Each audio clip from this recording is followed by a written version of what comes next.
Hello mga kayamis! My today's vlog ay maghanda naman ako sa day 2 ng aking healthy diet dinner. So ito dalawang ingredients ulit.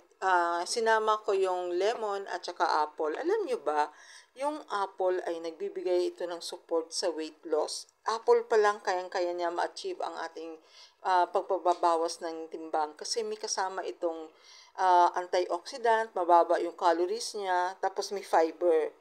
So, dito naman sa lemon, content din siya ng antioxidant, may mineral, tapos may natural vitamin C. Nagdadagdag din ito ng hydration sa ating katawan, tapos nagbabawas ng risk ng heart disease, anemia, digestive issues, at saka cancer. So, napakaganda ito na very natural ang ating diet ngayon. So, ngayon nilagyan natin ng yelo.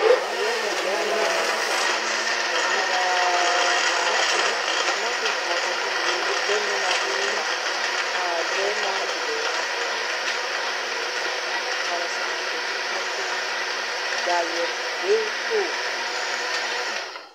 2. Ready na siya. So isalin na natin siya sa baso.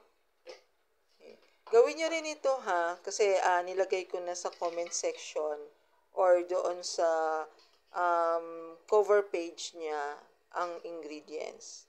Pwede nyo rin isala yan, okay? So masarap siya, perfect siya ngayon.